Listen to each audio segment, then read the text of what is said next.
Muli natin kamustahin ang sitwasyon sa Davao Region matapos maglandfall ang bagyong Zoraida sa Davao Oriental. May ulat on the spot si Madonna Timbal ng GMA Davao. Madonna?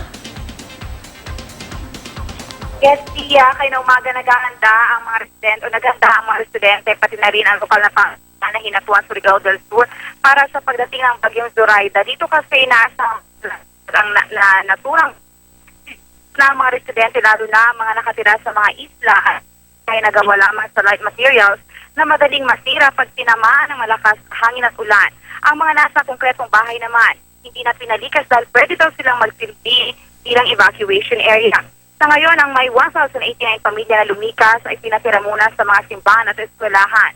Suspendido na rin ang klase sa lahat ng level at pinagbawalan na rin ang paglalayag sa dagat. Ayon sa lokal na pamahalaan, handa ng operation center sa City Hall at may shifting din ang mga taga-DSWD at Rural Health Unit. Samantala kanina, Pia, nakatanggap tayo na lumihis nga, nakatanggap tayo ng report mula sa Pag-asa na lumihis nga ang bagyong Zoraida sa 192 km east of Davao City. At tapos hindi magla-landfall na sa Davao Oriental. Tayo agad na tumungo, Pia, no? Para i-cover nga itong pag-landfall ng bagyo sa Davao Oriental. Kaya naman mula Hinatuan, Surigao del Sur, kanina ay tumungo kami papuntang Davao Oriental via Bislig para i-cover nga ang nasabing pag-landfall.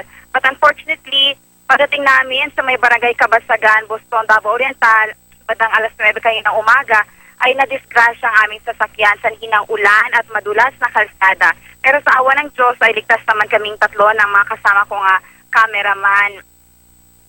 At ayun nga, between 9 to 10 a.m. kanina at ay naglandfall na nga ito nga si bagyong Zoraida sa barangay Bakulin, Baganga, Davao Oriental. Pagdating namin, nakausap natin yung mga tao doon at karamihan sa kanila ay talagang lumikas na, talagang natupad nila yung preemptive evacuation at so far wala namang naitalang mga sugatan o mga damage sa mga properties, Iya. At patuloy pa natin inaalam kasi patuloy pa po kami bumabaybay ngayon o pupunta pa kami ngayon sa sector sa barangay Bakulin, Pia pa.